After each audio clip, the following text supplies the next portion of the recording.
What's up, Hamp? What's going on, Klassi lady? I don't know. This Strike a Match podcast is on one. Hey, that's the whole purpose. That's the whole point I for us to see be on you. one. I see you. We This rolling now. We listen, rolling. It ain't nowhere to go but up. that part. That's how I feel. Make sure y'all like, share, subscribe, all that good stuff. Y'all know how the YouTube algorithm work. If you ain't liking and sharing the videos and stuff like that, then it could be the most fire content, the hottest thing out there. People ain't gonna get to it. You know what I'm saying? Yeah. So make sure you like, share, and subscribe and all that good stuff. Definitely, and definitely make sure that you listen on Spotify, Apple Music, Strike a Match podcast. J Hamp and Klassi Lady on one. Right now, we working on a Black family series. Yeah, the Black Family series. The first episode, we was just talking about like the family policy, Yeah. and progression and having a plan, Yeah. and how those are things that we definitely need to look at and talking about implementing and putting into practice or whatever. And this whole family series is about that. Healthy Black families producing wealthy Black families, That and part. putting those practical common sense things in that we need, that we lacking as a people, as a community, as families, to like have like that generational wealth, and not just the wealth from a monetary perspective, Right. but a wealth mindset. That You know part. what I'm saying? Like a wealth culture, wealth behaviors, wealth attitude, all of that good stuff. All that good stuff. So this conversation is gonna be about black man, black man, black man.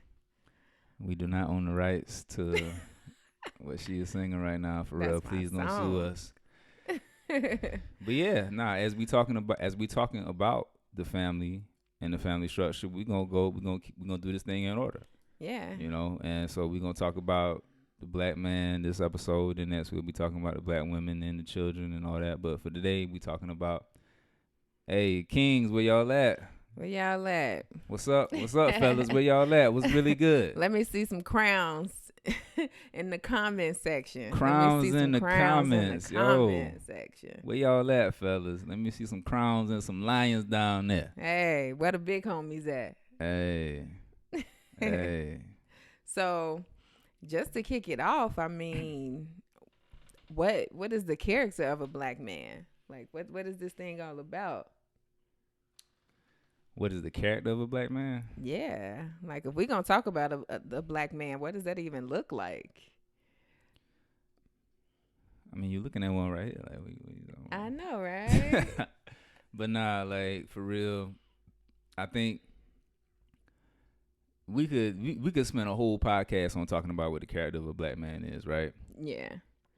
Let's talk about some good characters, because we done definitely heard character traits that are dysfunctional, unhealthy, cliched, deadbeat dad, all that other good stuff. We know that Yeah. F boys. We know that they're deadbeat dads, but we want to spend some time talking about the positive, Yeah. and what it looks like, because we trying to go up. Exactly. We trying to go forward. We trying to progress. We're not trying to stay stuck in the same circle talking about the problem, Yeah. and not talking about solutions and then how to maintain that, right? That part. So first off, I mean, as a man, what I would say, the first thought that comes to mind is the definition. First off, the definition of what it means to be like a man, and what manhood means. It has to be owned by men. Okay. Because we as men, as black men, know and understand, all of the different struggles and trials and tribulations that we had to overcome. Okay. Now we should definitely listen to our sisters, Mhm. and understanding where there might be some areas that they can point out where, okay, you might have fallen short here, or see room for improvement, stuff like that. Okay. But for the most part, like, if we as men have to own manhood and what that means, because nobody else can tell us that.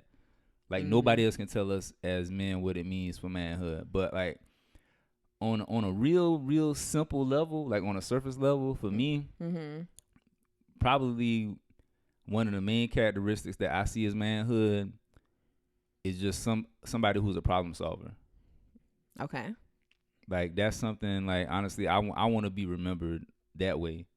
as somebody who solved problems, as somebody who was dependable enough and reliable enough and had the wisdom and the resources the way you could come to me with your problem and I could help you solve that. Yeah. Whether you was extended family, whether you was a friend, my son, you whoever it is, like I feel like one of the hallmarks of one of the stamps of being a man is you graduated from making all the problems to being the one to solve them. Because fellas, let's be real, you know, we can make some problems now. Yeah. But you graduated and elevated to a place where you was making all the problems at one stage in your life. Yeah. Now you a problem solver. You help solve problems of the people around you. Yeah. Like you that pillar in the community. You that voice in your family. You that big cuz that people look to. You the big homie for real. Yeah. You know what I'm saying? And people can look to you to be dependable, reliable, and have the resources and the maturity to help solve problems. Okay. That's a good description. You are very much a problem solver. And with I'm that, done making problems. Up top. Listen. And that don't mean you perfect, but you progressing. Oh man. Check out, y'all. But okay, Klassi lady. But no, what that makes me think about when you talk about a problem solver, that makes me think about somebody who has integrity. Yeah. Somebody who can be held accountable for their actions and figuring things out and be responsible. Yeah, definitely. So that accountability part. That's another word. That's another big word. Yeah, that's a very big word, is being accountable, because I think sometimes what happens is when we talk about graduating from being a boy to a man, it's the things that you fail to be responsible and accountable for that shows your childish ways. You know what I'm saying? That shows that you're still a boy. Because even though you made a mistake and you falling short, can you take ownership of that? Yeah. This my issue. I'm going to fix it. Yeah. And I'm going to be honest and upfront about it. Not just in the relationship, but in business. You know what I'm saying? With your kids. Yeah. Within the community that you serve, organizations that you're a part of. Like, dang, that was my bad, y'all. Yeah, and they're like, here you go again. Mm-hmm. No. It was cause such and such didn't do this. It was cause Are you gonna take accountability, or you gonna start deflecting and putting it off on other people? You know, and this makes me think about when you bring that up. This made me think about an episode we did like a couple months ago. Was that the boundaries, or it was something we was talking about, like taking accountability? And like, if let's say I'm the man, I'm supposed to be bringing like some tables to this event, right? Yeah. And I done told the event planner, hey, I can bring some tables and chairs to this event. Yeah. You know, just, you know, whatever. And you as the event planner or whatever are depending on me to bring these tables and chairs to the event.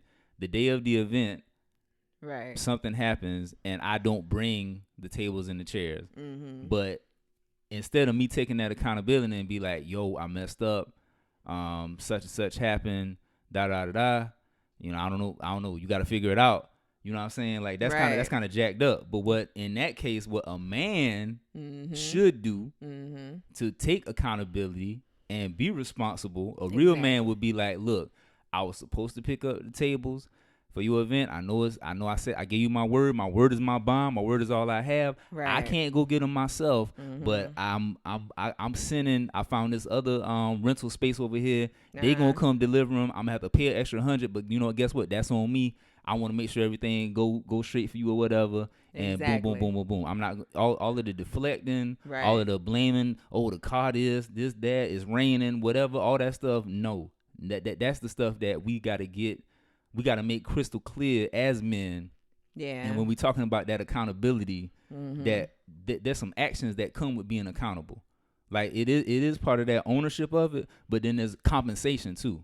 Because clearly if you was being accountable for something, that means somebody was probably depending on you to do some task, some job, whatever, and you dropped the ball. Now it's okay to drop the ball. We gonna drop the ball sometime. What it mean to be a man, it don't mean that you never drop the ball. Exactly. But it mean when you drop the ball, even if you're not doing it physically yourself, you helping that person who is depending on you to pick up the ball compensate for what they losing.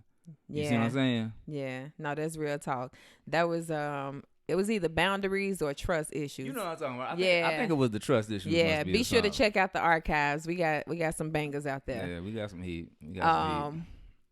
But no, that is very true. How you said, yeah, you dropped the ball and you made a mistake. You weren't the one that can come through, but you still made sure it was done. Right.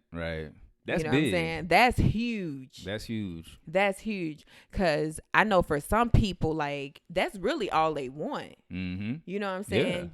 Yeah. You may not be the one that can come through and make it happen. Because yes, you are my Superman, but there are times where you're going to have to call in. I guess I should use Batman. Yeah, you are. Only because I know you got a sidekick. Yeah, you are.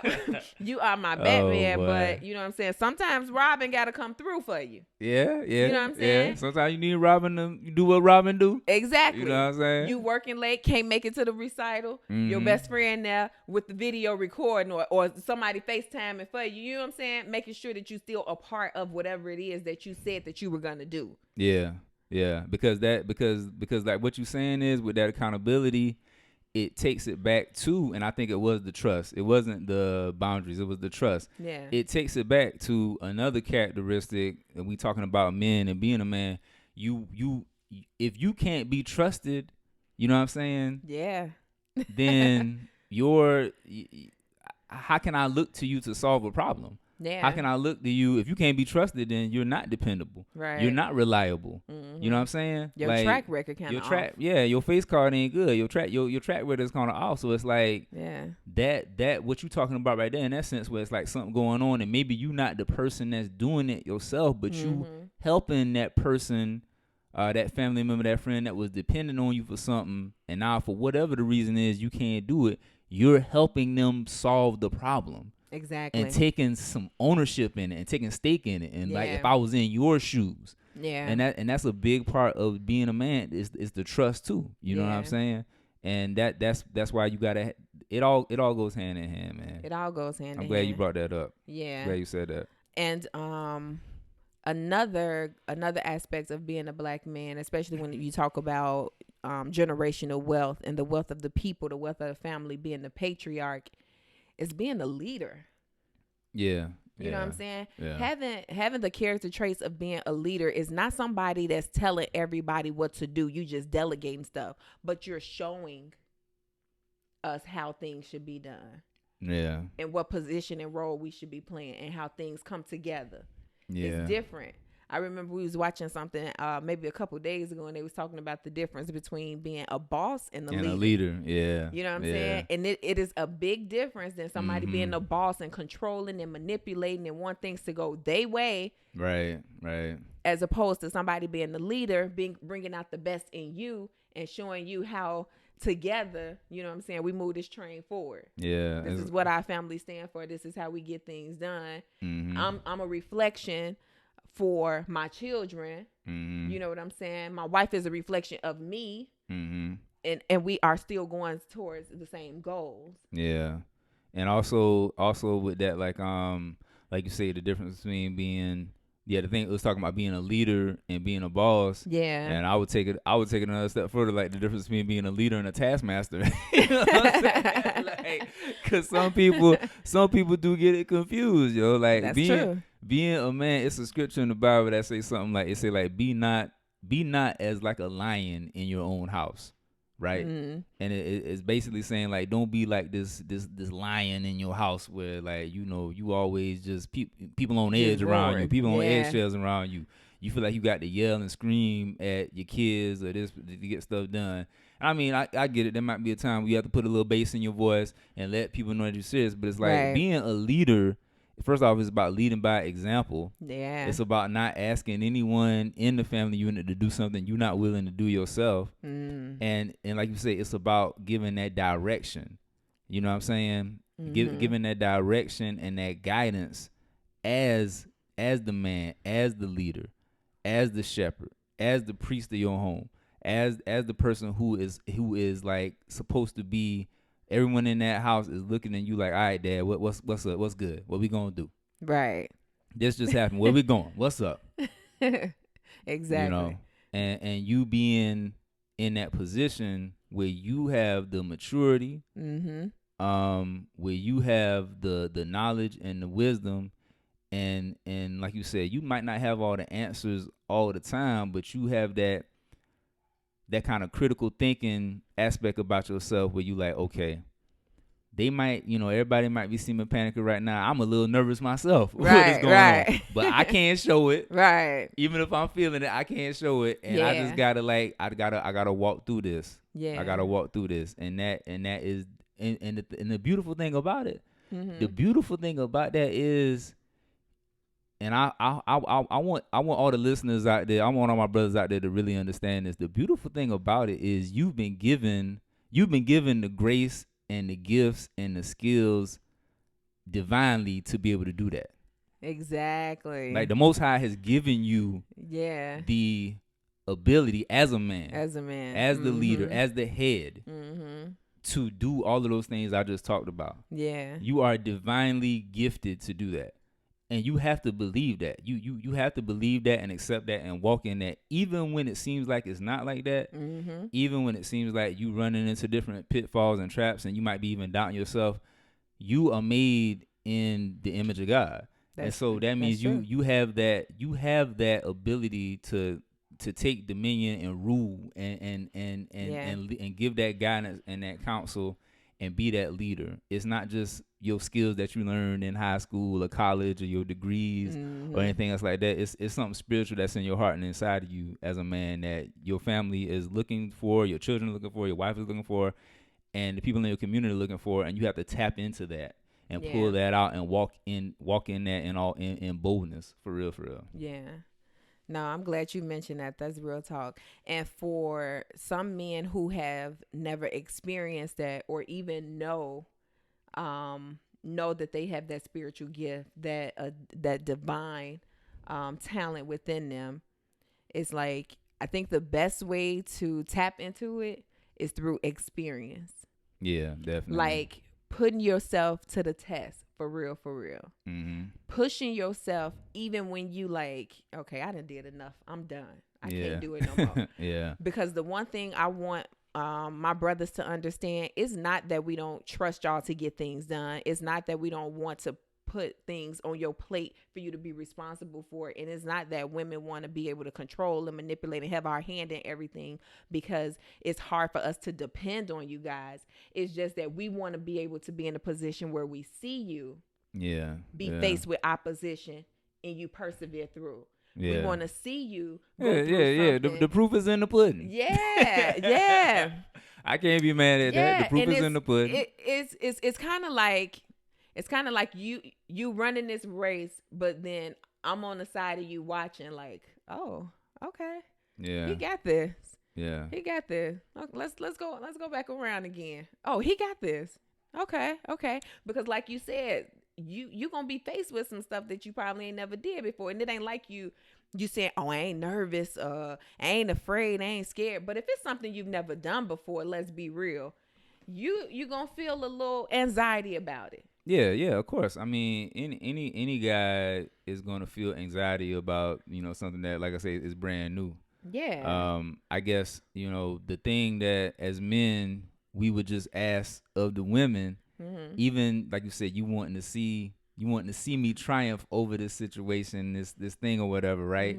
To kind of like build up that trust. Yeah. If the first time a wave comes and I crash and I don't just hop on the surfboard and ride the wave, don't then use that as the litmus test or the judgment to say like, okay, yeah, he can't handle them big waves. He can handle the little small waves, but he can't handle the big ones. You know what I'm saying? Absolutely. Like the same way that you want me to have like grace with you and patience with you, and that you still learning and overcoming things and things like that. I think a lot of times that's what the men are asking. Like the men are, and I'm talking to the men that have the things that I talked about earlier, that have those good intentions that maybe may fall short sometimes. But at the end of the day, it's love, and they still working to figure things out. Don't be quick to write the man off when that first wave comes Yeah. you know, they crash. Yeah. You know what I'm saying? Yeah. That's when we need you Exactly. more than you will ever know. That's when we need our woman more than you can ever know to, you know, be the cheerleader. be the one cheerleader, to... but not just be an enabler though. You know Right. what I'm No. saying? Yeah. Like Yeah. at the I first. mean, just to motivate you to get back at it. Exactly. To let you know that we believe in you enough that you can do it again. Mm-hmm. That you can try even harder this time. Mm-hmm. So absolutely. Be that cheerleader. Yeah. It's like that timely response thing. Mm-hmm. It's an art it's an art to being timely in how you respond to one another. You know what I'm saying? In the family unit. Because at first, when that wave first crashed, I don't need you to just be like, I told you so. You know what I'm saying? Here you go with these harebrained schemes again, Hamp. Here you go again with this foolish. You know what I'm saying? Like, if it was something where you could see I was thinking at it and planning at it and boom, and it just blew up in my face, that might not be the time to just be like, see there, I knew this wasn't going to work. Right. Give me some motivation. Give me some comfort, you know what I'm saying? Yeah. For the first initial whatever. And then after that, tell me how I could have possibly done it better. Right. After that, because you was on the outside. You saw where I messed up at. Yeah. There might have been something you knew that wasn't going to work. You know what I'm saying? But you was waiting to see because you was trusting and following. Exactly. Appreciate it. But now that you done seen that, okay, now I ain't going to do this. And as a woman, and you were deserving of that. I ain't doing this 2 or 3 more times now. You know what I'm saying? I ain't doing this. I ain't putting all the money from the savings into this 2 or 3 more times. Right. Next thing you know, we gonna be on a ramen noodle shrik diet. You know what I'm saying? So, but yeah, it's about all of that, man. Like the same things that I feel like a lot of times I'm not saying we overthink this part, but I think a lot of times we don't understand that men want some of the same things that women want. It's just in a different package. Yeah. It's just in a different language, a different setup or whatever. Yeah. So the same way you don't want me to like be in your face like I told you so, exactly, mocking you, you know, throwing stuff in your face. I don't want that either. Yeah. You know what I'm saying? Yeah. So, yeah. Yeah. Especially because men have such big egos, like you said, being timely and how we respond to things and how we approach you with things is very important so that it doesn't crush you internally. Crush my ambition. Yeah. Exactly, because you feel like you didn't get it this time. Yeah. Knowing that the weight of the family is on your shoulders, the weight of the world is on your shoulders, and that's one thing that I want to talk about. So maybe it's not that we should be putting the weight of the world on your shoulders, because there's a brotherhood, because you have other people in position to play their role, to where you don't feel like you have to carry everything. You don't have to be everything. Yeah. Being a man is enough. Being a leader is enough. Being a father is enough. Being a businessman is enough. Being a brother is enough. To the point where we as women have to stop putting this heaviness of the baggage that you got to carry as a man, this soul man, one person, you know what I mean? As opposed to a shared collective group. Yeah, I as one man have to make recompense and correct all of the failures and disappointments and setbacks of all the men in your life. Right. And that's not right. From childhood to adulthood, and that's not right. And I can't do that. Yeah. And you know, I can be a good, quote unquote, good man. I can be a strong man. I can be all these things. Right. But I cannot. You're right. I can't shoulder all of that.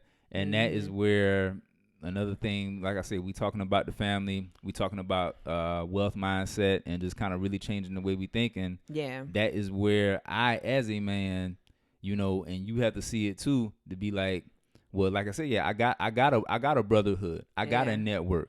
I got coaches in my family. I got lawyers in my family. I got somebody. I got a spiritual leader at the church or whatever the case may be. Somebody in the neighborhood that, you know, got kids themselves and got some wisdom and game to drop on us. And so like that is where that network, that structure of different brothers that can impart positive, constructive energy and wisdom and knowledge into my family and into my situation so I don't feel like I have to shoulder the entire burden myself. Exactly. You know what I'm saying? And I don't, and you don't have this unrealistic expectation of me to do something that I just can't shoulder, and no man can. Right. You know what I'm saying? Yeah.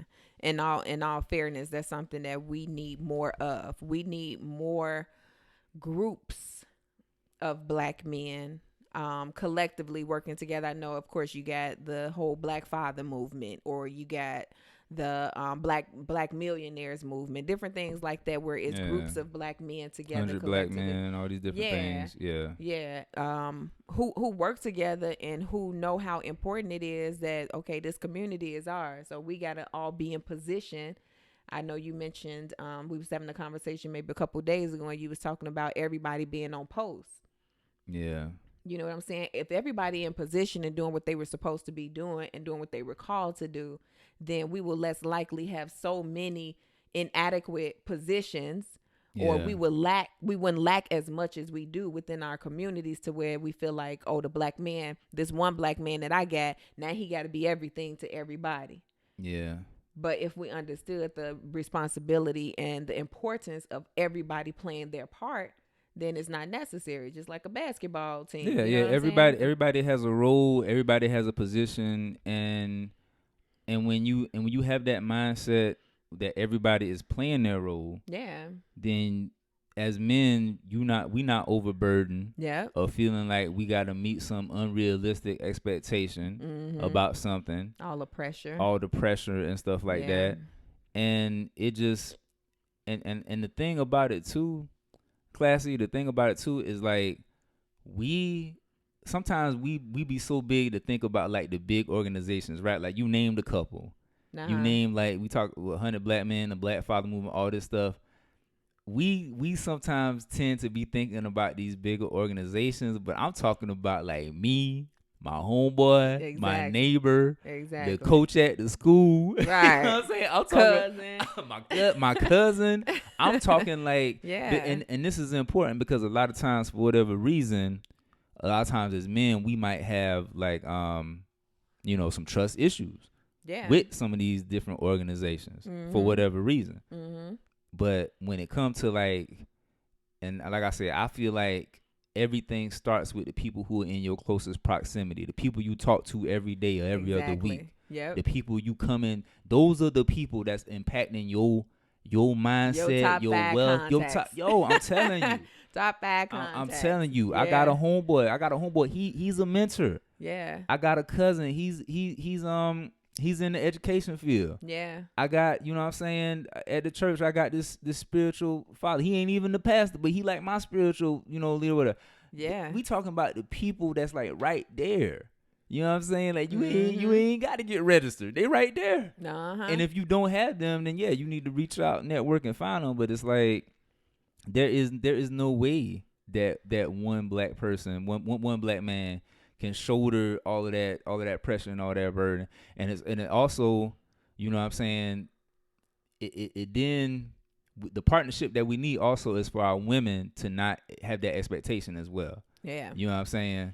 And because if that expectation is still there for us to kind of be, the one that shoulders all these things, then we're going to keep trying to meet it. Right. And we're going to keep failing. Right. And dying 5 years before y'all and stuff. You know what I'm saying? Because we so stressed out and tired. You know what I'm saying? So that's a real thing. Yeah. Like that's not talked about, but that's a real thing that happens in our community. So yeah. No, stress is deadly. Oh yeah, stress is the number one bacteria. So for real. So on another note, what is like? What are healthy boundaries for brotherhood? Because it's like you said, there is some things between guys that sometimes is like may have trust issues. You just can't trust everybody. Dudes don't operate the same or operate the way that you would hope that they do. Because I know guys that like y'all circles be so tight, it'd be like, oh, this 10, 15 years in. You know what I'm saying? It ain't really no new homies coming through like that. Yeah. And if they are, it's because of somebody else know them and introduce them to the circle. So what is it about like that brotherhood, how to build those healthy bonds and healthy boundaries and relationships amongst each other? So as you asking me this question, I'm just thinking, and the first thing that coming to my mind is I'm gonna give you 3 things that I feel like that come in between men. Okay. That come in between the bond, the brotherhood, or whatever. You know what I'm saying? And I'm say these are the 3 no's, the 3 don'ts. Okay. Don't come for my woman. Mm-hmm. Be lusting after my woman in no type of way. Don't lie to me. Mm-hmm. You know, no lying. And don't be counting my pockets.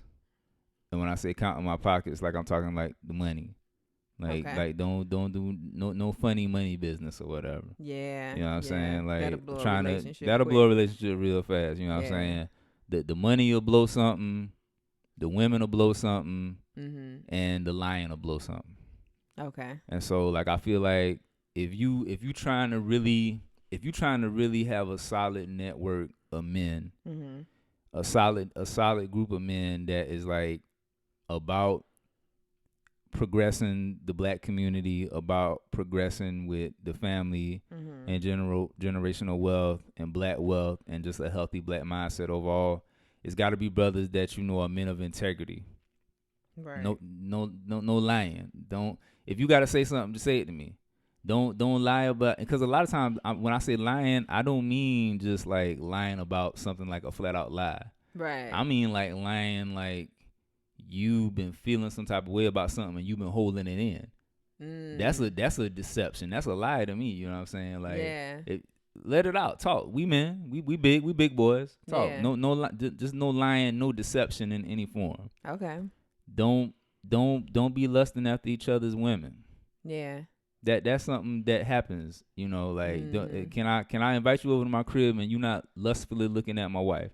Right. Can you bring your woman around and trust and know that I'm looking at her as a sister? Yeah. You know what I'm saying? That's another thing that breaks up a lot of friendships. I've seen it. I'm talking from experience. I know this. Yeah. And then, like I said, the money thing. What's in your pockets is in your pockets, and what's in my pockets is in my pockets. Don't count my pockets. Like, you know what I'm saying? And if there's anything that we did go in together on a financial responsibility thing, put the money on the table. Right. Put the money on the table. Let's say we going into something. We saying we gonna put in $500 to, I don't know, it's 5 of us. We putting in $500 and we gonna buy $500 worth of pizza and take it to the men's shelter or something like that. Right. You just put all the money on the table. Right. What you stunned for? Put all the money on the table, and that way when everybody put the money on the table, they ain't no arguing about like, oh, such and such this, such and such that. Yeah. You know what I'm saying? Have men lie, women lie, numbers don't lie. Let's just have that. So I think those would be probably my top 3. Okay. Yeah. Okay. That's a good top 3 though. Yeah, I mean it's a good top 3. I mean, all dudes can kind of fellas kind of agree with that. That's the top 3. Fellas, let me know if I'm missing anything. You know, let me know if I'm missing anything. That's a big thing that always come in between, you know, with guys that mess up situations. But I feel like those are probably some of the biggest ones. Like for real. Don't come for my girl. Don't come for my girl. Don't lie to me. Don't lie. No deceiving. No funny business. And mind your business when it come to my coin. Mind your business when it come to my coin. I get my coin the way I get my coin. You get your coin the way you get your coin. Right. So that's all. Yeah. Listen, I think that'll stop a lot of conflicts. What y'all think? Yeah. On some real talk. Realistically, can that stop a lot of conflicts? Hey, I mean, like I said, it's probably some other ones that I'm not thinking about, but yeah, because you want to, like I said, you want to be able to trust the brothers, the men that you working with. You know what I'm saying? And those are 3 areas where a lot of times between men trust is broken. Because all of those 3 areas require maturity. You know what I'm saying? Like, you got to be a mature man for those 3 things to not get in the way, to where it's like you so obsessed with any of those three things, whether you just always on some lying, scamming type stuff, exactly, or whether you ain't used to being around women, pretty women or something, I don't know, whatever, and you just can't control your eyes, can't control yourself, can't control your comments, what you say, inappropriate things, and then with the money thing, you always trying to like let the money come, the love of money come in between, what we trying to build and what we trying to do. And one thing I'll add to that too, and I'm saying, this might not be for everybody, but it's definitely for me. Like, you got to be surrounded with men that fear the Most High, that fear God, that fear Yah. And the reason I say that, or have some type of reverence for the Creator, because if you don't, you basically gonna be dealing with men that like there's no checks and balances with them. They're their own God. They govern themselves. Okay. And so like if you dealing with some brothers that don't, what I'm saying, I'm not saying they got to be not on no holier than thou type stuff, not on no stuff like where it's like, just super churchy, but it's gotta be some deep reverence for something higher than yourself. Yeah. Because if that's not there, then you basically are your own governor. Right. You basically are. There are no checks and balances when it comes to you. I don't know what you might do. Yeah. You don't fear nothing because you don't think that there's nothing after this. You don't think there's no consequences for the things that you do that aren't seen. You see what I'm saying? Exactly. And so like I can't operate with nobody like that. I can't be too close with nobody like that, because it's like, you a wild card. You're a wild card. You a wild card. You know what I'm saying? So that's another thing too. Yeah. And that might not be for everybody, but that's definitely for me. Yeah. I think it should be for everybody. And the reason I say that is because a person who reverence Yah and fear him, even when you ain't around, you can trust how they move. Yeah, exactly. And a lot of times, in different circles, it can be a conversation of some sort where somebody saying something about one of the homies, and it's like, no, that ain't what we do. Yeah. You know what I'm saying? Wait till you come back around and hit him up and let him know what he did that was wrong. Yep. We ain't finna sit here and discuss him. They're my people. Exactly. You know what I'm saying? Exactly. And that could have easily been a conversation that turned into gossip. Because everybody just out here talking, and they ain't like, you know what I'm saying? Regardless of if he in the room or not, his presence gonna be felt. His presence gonna be felt because there's other people there.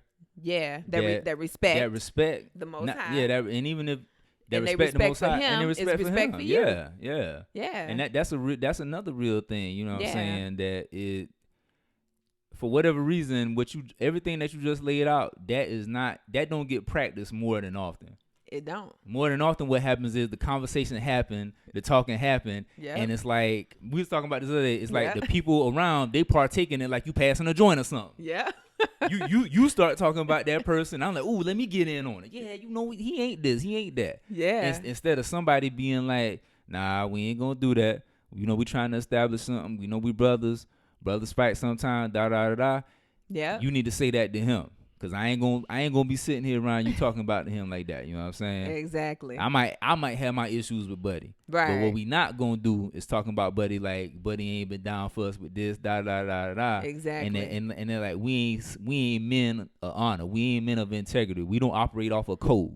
Right. We got a code. We don't move like that. Nah, we off that. That didn't work. We did that. You know what I'm saying? We did that in high school. We did that in college. We did that in our early 20s. That ain't working. We ain't doing that no more. You see what I'm saying? Exactly. And so that is like, that's a real big thing we need to shift and change off the top. For real. Yeah. Like, seriously. Nah, definitely change and switch it up. And I think what it does is it will establish more friendships and relationships among men that are long lasting. Yeah. You know what I'm saying? Yeah. When you move a certain way and you had that type of integrity as a black man, you basically setting the stage.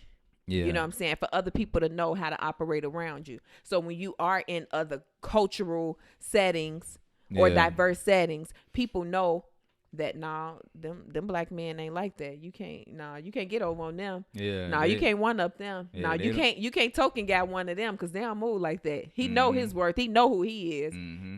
And that's what we should be striving to. Yeah. We should be driving and striving to a place where, like, what you said is just so common. Yeah. To when people look at us as black men, that's what they think. Yeah. You know what I'm saying?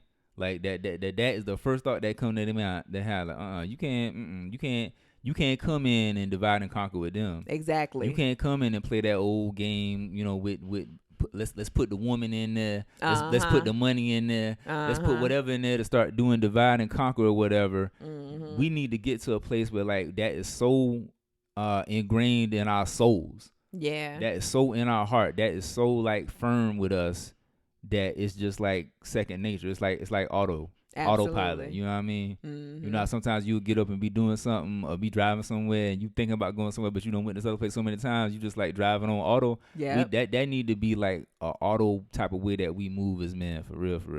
Yeah. You know, and to where people see that, and it's not about us trying to do something to gain no approval from other people. We doing this for us because we recognize we need to have these characteristics, these codes, this policy, this plan, all of these different things, so that we can progress our communities, progress our families, and build up just a whole new wealth mindset, wealth culture, wealth lifestyle. You know what I'm saying? Yeah. Mentally, spiritually, and physically, all of that. Yeah. It makes me think about the Nation of Islam, for example. The way that they dress. Yeah. There is a code, there is an appearance that they are known for. Yeah. If you saw them out in public, you can point out and say that's the Nation of Islam. Yeah. By the way that they look. You see what I'm saying? Yeah. So when you see a black man, you should be like, that's a black man. By the way that he look, the way that he carry himself. Yeah. It is, like you said, it's so ingrained in us that it becomes normal. This is our role model. This is who we know to look for. Yeah. This just the look. This is just what they do. Oh, you tripping over nothing. there. Like, what are you so impressed about? Like, right. This is how they dress. This is how they move. This is how they operate. This is what they do. Yeah. And what happens in that situation is now we can kind of like ostracize the dysfunction. Like, oh, wait a minute, that ain't right. What's going on over there? So when you see something that's happening that's out of the norm, exactly, it stands out so bad. Yeah, we was talking about this other day too. Like you cannot be paying attention.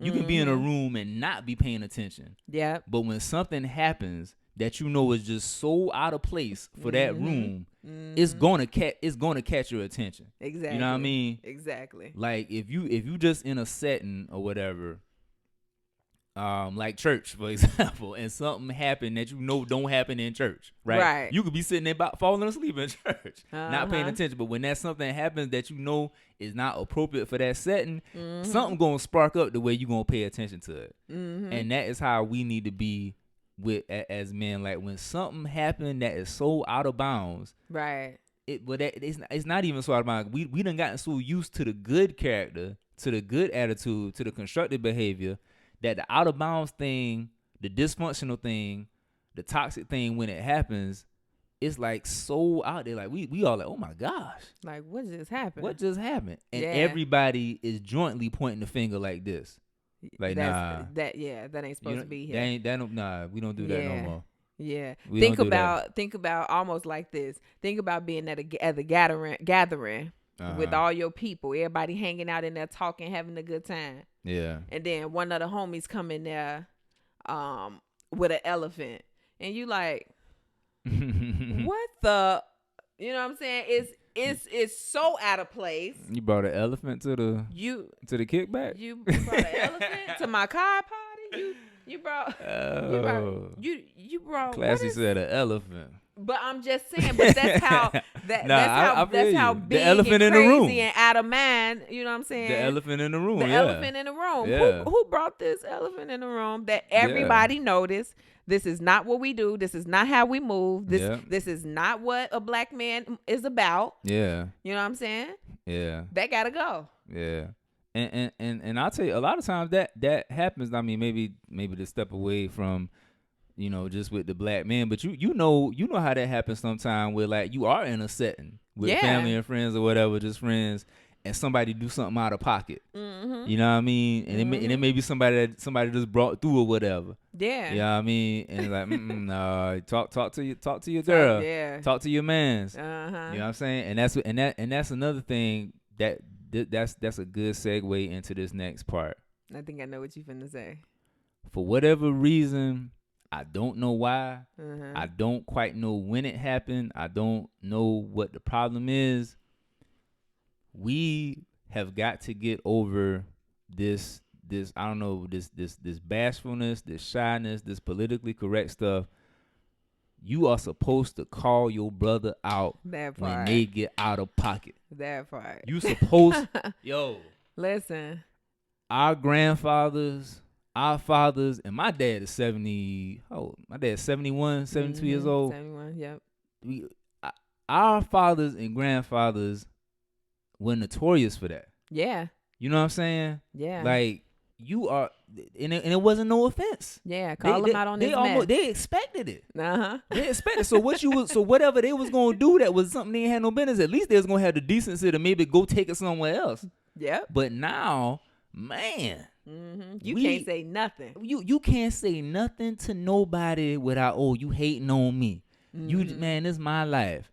Dang, why you know what I'm saying? Why you sweating me? Who you think you is? All this stuff. Oh, you just so whatever. What? Nah, yo, we have got to get back into the business of calling, especially as men.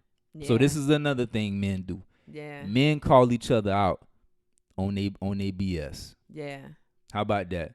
Men call each other out when they see other men out of code. Out of pocket, not operating right, mistreating the women, mistreating the kids, mistreating, just being on stuff that is not what we trying to be as men. You know what I'm saying? Abusing themselves. Yeah. Being a lesser version of yourself. We keep walking around with the king stuff, right?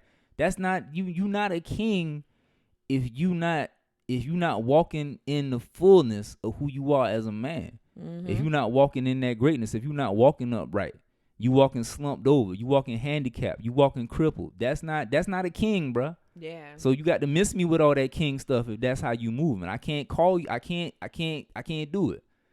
And so we have got to get to a place where us as men, we are calling each other out on the BS, man. Yeah. Because that is the only way you have change. Like that is the only way you have like a transformation. You know what I'm saying? And this all goes back to all of this feeds into the black wealth, the generational wealth, the black family, and the foundation and all of that.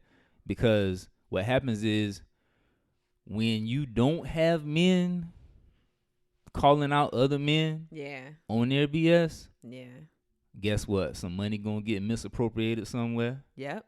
Some kids might come out somewhere that you didn't want kids to come out. Yeah. And now you sitting there having to explain things that could have been prevented. Now you sitting there with brokenness, a broken heart here, a broken family there.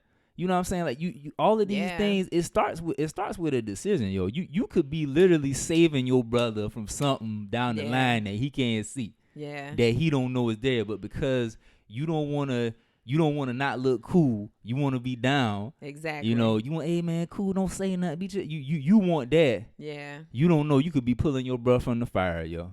You could be pulling your bruh from the jail cell with this decision he about to make. And you don't even know it. All of these decisions, everything starts with these things that are small decisions that we always trying to think about this huge big thing, but it starts with these small decisions and these small interactions that we have with one another, where your homeboy could just holler at you sometime and be like, man, I don't even know why you moving like that, man. You shouldn't be doing shorty like that, yo. Yeah. You know what I mean? Man, why you spending so much money out here doing this? Ain't you just told us last week the mortgage was late or something like that? And now you spend, you know what I mean? Whatever it is. Yeah. Like call them out. Yeah. And that's love. That's love. That's love. That's love. That's all that is.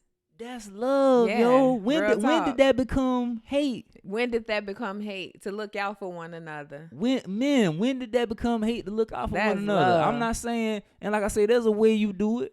Yeah. There's a way you do it as well. But like, Yeah. are we that sensitive? Yeah. Are we that sensitive? Are we that like? Are we in that culture where everything is so PC and politically correct? Exactly. Are we that entitled? Right. Are we that narcissistic? Whatever the case may be, that we cannot call each other out as men. Right. When we step out of pocket, when we step out of line, when we go too far, when we ain't walking like the kings we say we are. That part. Come on now.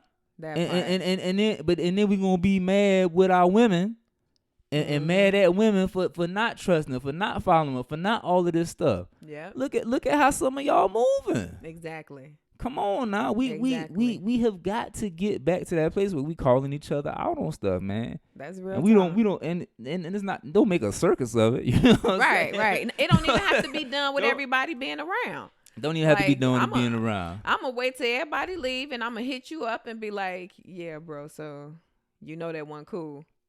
That's it. Point blank period. That's it. The word says if you got an arm with your brother, you go to him about it. I'm going to come to you straight on some one-on-one. Like, Joe, I just seen what you just did. I know you thought you was being slick, but I promise you're going to have to pay for that later. Don't even move like that. It ain't even worth it. Right. That's it.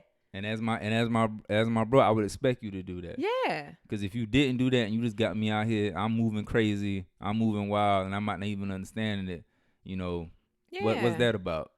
Yeah. And so it's like, I don't know what it is. And see, another part of that too, like us as men, we gotta heal from some things. You know what I'm saying? Because a lot of that, what I think about too, is like, you know, for you to call me out on something and you have a legitimate reason for calling me out on it, the action after that then should be, appreciate it, bro.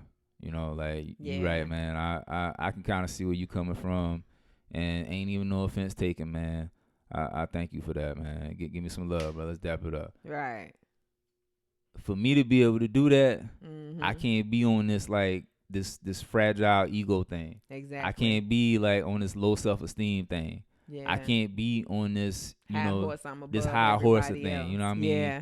because if I'm so damaged and so fragile emotionally, and I don't have the emotional intelligence to be able to take what you just said and not take it in as like you trying to hurt me or son me or nothing like that, then now me and you gonna have a problem.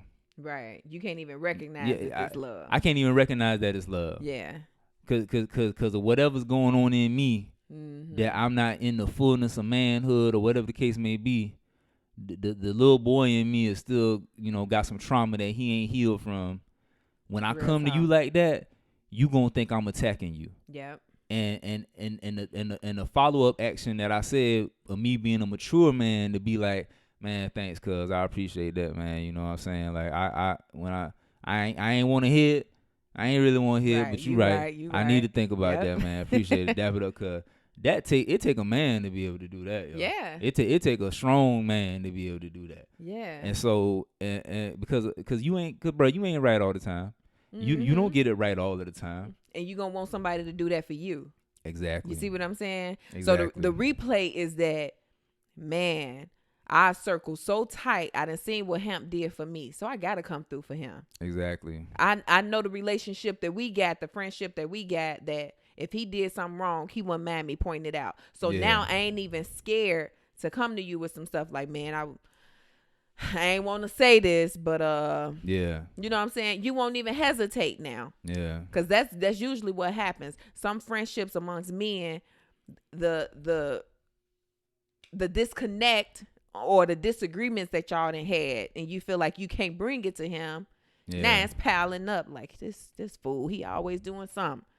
Well, ain't nobody never said nothing because we ain't know our relationship was that tight that we could. Yeah, We call didn't even ourselves know. brothers, but are we really brothers? Yeah. I ain't even know I can bring this to you. Man, say that, yo.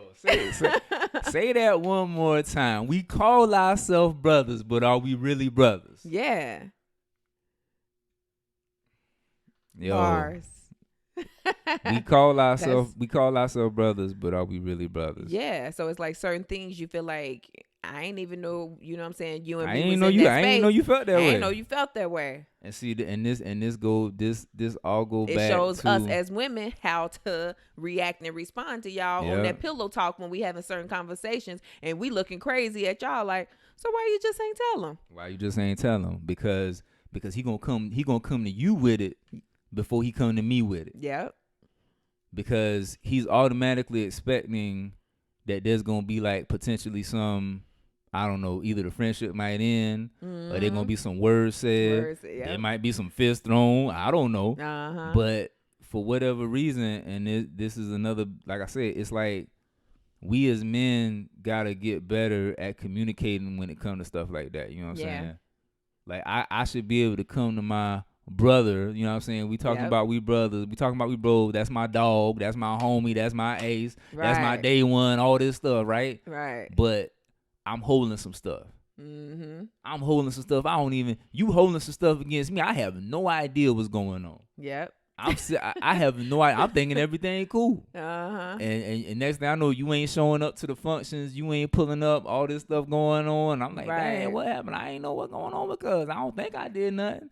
But your woman, somebody else, no, because you won't come talk to me. Yep. You know what I'm saying? You feel more comfortable, I guess, like you said, with the pillow talk than coming and talking to me when I'm the person you need to resolve the issue with. Exactly. You know what I'm saying? And for whatever reason, and like I said, I think a lot of it, and this is just my personal opinion, I think a lot of it stems from sometimes like us not having those kind of constructive, confrontational conversations with our fathers.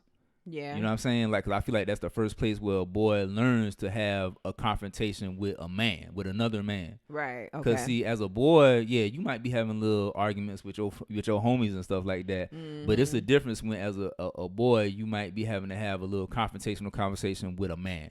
Yeah. And I feel like when you carry that into manhood, and now you're dealing with other men, you are very comfortable with coming to another man with an uncomfortable conversation. Right. Tell them how you really feel. Telling you how I really feel. You know how to talk. You know how to look a man in the eye. You know how to, even though you might be feeling some raw emotion, to talk and keep your voice here. Because you don't want to be talking to another man, your voice getting all up here and stuff, because now we might be something. At each other and not to each other. Exactly. We talking at each other, not to each other. But when you've dealt with that as a boy and as a teenager, whether with a father or uncle or whoever, or just some other man, it could be maybe a coach, you then as a adult man are more comfortable with bringing them conversations. And also you see the biggest fear a lot of time, and a lot of men ain't gonna say this, but I'm gonna say it. The biggest fear a lot of times is that you gonna lose that homie. You might lose that friend. You might lose, or that might sour the bond, sour the relationship. Okay. You know what I'm saying? And it's not just you losing the homie, because it's not just losing that homie as like a partner to kick it with, but people don't want to talk about this, but most guys know my homies is the ones I'm calling when, like, hey, I need help moving. I need help with this. Yeah. Your boys are the ones that come through when you need the help. You know what I'm saying? For different things. That's your support system. Yeah. But when you've gone through that as a boy, as a young man, and you see that your dad didn't leave, the coach didn't leave, the coach didn't give up on you, your uncle didn't stop talking to you. Right. You know that, it's okay for me to bring, as long as I'm bringing it with respect, it's okay for me to bring uncomfortable, potentially confrontational conversations to another man, and not think that it's gonna dead the situation. You know what I'm saying? Right. That's major. I need to see some likes for that one. I need to see, because I just gave y'all something just now. You just dropped some gems. I just gave y'all something just now. It's a couple diamonds. I see them falling. Yeah, they fall. I need something on that one now. Hey, beam them up, Scotty. Beam them up, Scotty. But for real though, fellas, y'all know I'm telling the truth. Y'all know I'm telling the truth. Like, it's like, that's real talk. It's something you know, I don't know what it is, yo, but it's like men have this Yeah. problem talking to other men, like on But a that's the value of the relationship y'all have, which is what I said before. It's like men have those friendships that are 5, 10, 15 yeah, years strong. yeah, The reason you don't want to bring certain things to your brother is because you like, I ain't just losing a homie. You know what yeah, I'm saying? yeah, This not my associate. I don't just kick it with him when we going out. This yeah, my brother. We yeah, talk about stuff for real. We done been through the trenches together. We done gone through some stuff together. It's yeah, like losing a yeah, limb. yeah. You know what I'm That saying? part, I'm finna lose my right arm if I bring some stuff to bro. yeah. And you like, how can I operate with just one arm? Can you do it?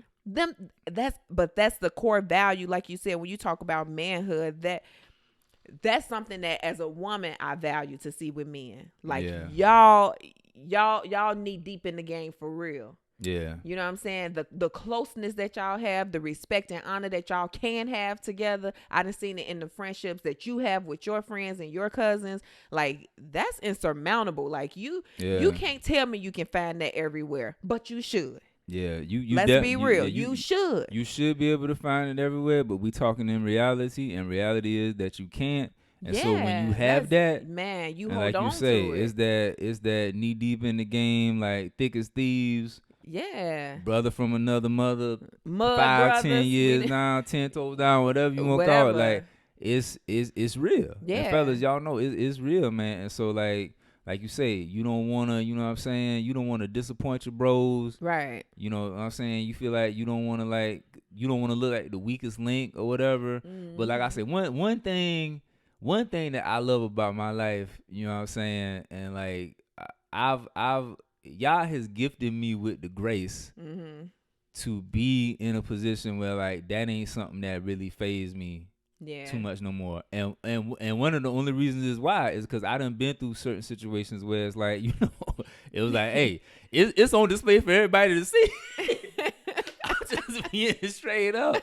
But that's one of the ways. That's one of the ways the enemy gets you though. Right. You know what I'm saying? Get you Being in this, able to hide get you in this thing where you like you think you hiding something. Yeah. And now you like you really concealing like the oneness between you and your brothers. Yeah. But see, when you done been through some stuff like me and other cats out there where it's like, oh, it's on full display to see how I'm falling apart. You know what I'm saying? Or see how my world is in a topsy-turvy thing or whatever. So it's like you can't, I mean, whatever. You can't hold that against me. You know what I'm saying? It is what it is. Yeah. Either you rocking with me or you not rocking with me or you seeing how I bounce back from it or whatever the case may be. Yeah. You know what I'm saying? But a lot of times it's all these different, I think, fears that come along with it that, you know, we as men got to get over. Yeah. And just, you know. Insecurities. Insecurities and like, cause we can't, you know, we'll treat it like how we try to treat the shorty that broke our heart or something, you know. Yeah. Like, well, I'm just dead and I'm done. Uh-huh. And it's like, you know, we don't shoot. You ain't got to rock with me home if you ain't want to, whatever. It's all good. We ain't got to talk about it. Right. But it's like, nah, like if we been down for that long and I know what you done did for me and what I done did for you and how we done spoke life in each other and supported each other all these years and saw each other going all this good stuff. If something come up, and things are gonna come up. Exactly. If you live long enough. So like them old people if you live long enough, you gonna go through Yo, I sound stuff. like an old man. Amen. If you live long enough, you gonna go through some things with your brothers. Listen. You gonna go, fellas. You gonna go through some things if you're with your brothers. If you live long enough. Come on now, don't you say it again. That makes me think about this situation I remember with my brother. When you talk about looking out for little fellas and looking out for your brothers and being there for one another, I can honestly say I remember a time where this young guy used to play basketball and his mom was on drugs. They was going through some stuff and their lights was getting ready to get cut off. And he came to my brother and had the conversation with him and told my brother what he was getting ready to do. Like, basically, I'm finna hit the streets. I got to go and get it. Yeah, you know what I'm saying? I need to make a couple dollars to take care of home because things ain't right. Yeah. My brother told him, I better not ever catch you out here. And don't worry about it. My brother paid their lights for almost the whole year straight. Just to make sure this boy stay focused, play ball, do what you got to do. But this ain't the life you want. Wow. And I'm going to make sure that you don't put yourself in that situation and mess up your whole career. Now that's brotherhood. That's brotherhood. That's OG status. That's right OG there. status for real. That's for real. That's love right there. You know what I'm saying? And it's like when law. when you think about stuff like that, that's what we need in our community. Yeah. That's what we need. Don't pass them no bag and tell them, oh, go ahead, get it how you live. Yeah. You know what I'm saying? We need them voices like your brother who said, like, I bet not ever catch you in these streets. Yeah. And then don't just say that, but give me the support that I need. Or the resources that I need. So that I don't have to come out here. And it's not like you said he did that for 10 years. No. He did it long enough to show that, like, yo, I'm holding you down, I'm committed. Yeah. And in that time, I can help you transition to get the resources that you need. You know what I'm saying? Exactly. Yeah, that's OG status right there. That's what we need more of. Yeah. That's how you take back your communities. That's how you. That's how you take back your neighborhood. That's how you take back. You know what I'm saying? The block. Yep. Don't just put your mouth in it and say, like, you know, all this stuff. You got to. What are you gonna do? Exactly. Put your money where your mouth is. Yeah, because that's what these kids doing. Put your time where your mouth is. These kids are doing stuff that they ain't supposed to be doing, but they feel like they got to be the one to do it. Ain't nobody else gonna do it. Man, you keep telling me, don't be out here. Don't do this. Don't do that. But it's like, we hungry. Yeah. My stomach can't eat your words. Yeah. My mama ain't doing what she's supposed to be doing. Yeah. You know what I'm saying? My father ain't here. Yeah. So it's like, sometimes if we can get to a space where we not only just talking to the young cats as much as we mentor them, we are showing them real love and standing in the gaps. Yeah. You know what I'm saying? And it ain't like I Bearing got a each other's whole burdens. lot. You know what I'm saying? Ain't got a whole lot, but I'm gonna cover your rent for this month just until you get yourself together. I'm gonna help you with your resume just so you can get a little job. You know what I'm saying? You just transition and flip it to make sure that you helping them get in constructive positions, right, to be able to build that generational wealth that our community really need. Right. You know what I'm saying? Instead of you doing something that's damaging your future and everybody around you, because whatever you do, it's gonna hurt them. It's gonna hurt. But let's make sure that we pouring those resources and our time into the community to where, okay, little homie, this is what you need. This is what you could be doing, and I'm gonna help you get to that space. Yeah. You know, come through. You know, come through the crib. You know, you gonna cut grass for me every 2 weeks or something like that. Exactly. And I'm gonna pay you this. Do little odd jobs for me. I'm gonna pay you something so that you can have some little bread to put in your pocket. You can learn work ethic. Yeah. You can get some money to help your moms out. Yeah. And do all these things, because a lot of times, like I said, I get frustrated with that. You know, we'll sit here and we'll talk a good game about stuff, but we won't put our resources where we trying to say our activism is. Exactly. And all of our disgust about how these gangs and this and that and the third. Yeah. 'Cause I hear what you're saying, but, like, you know, don't show me your NAACP membership card. Don't show me, you know, just some organization you were part of. Yeah. Show me where you were putting your time and your resources, your monetary resources, your connections, whatever it is, into the thing that you say you so hate so much. Yeah. And if everybody who had a comment for some IG post, there's 1,000 comments on the IG post about something exactly what we talking about, you know. Yep. Inner city blues, that whole story. We know how it go. Yeah. If everybody who had a comment did something, actually did something besides posting a comment, we witness a change overnight. Yeah. But a lot of people just want to talk. Yeah. And aren't putting their money. And like I said, it's not even about the money. It's your time too. Your time. Yeah. Sometimes it's your time, yo. Yeah. Think about how many cats we know that, like, in certain neighborhoods, for instance, own a barbershop. Yeah. You know what I'm saying? So you in the position where you done seen two boys every day walking down the street. You know they ain't up to no good. They look like they getting ready to try to rob the spot. You call them in and let them know. Hey, little homie, every Saturday night when I close up the shop, y'all gonna come in here, sweep, clean up, and I'm gonna show you how to cut hair. Yeah. It's just that simple. And now they in there, you know what I'm saying, they done learned the whole trade. They done learned the whole trade. Everybody need a barber. They learn discipline, responsibility, and all of that. Mm-hmm. You taught them how to be a man by being accountable. You was keeping them off the street. They safe. Mm-hmm. It's the simple things like that. Yeah. It's those simple things, man.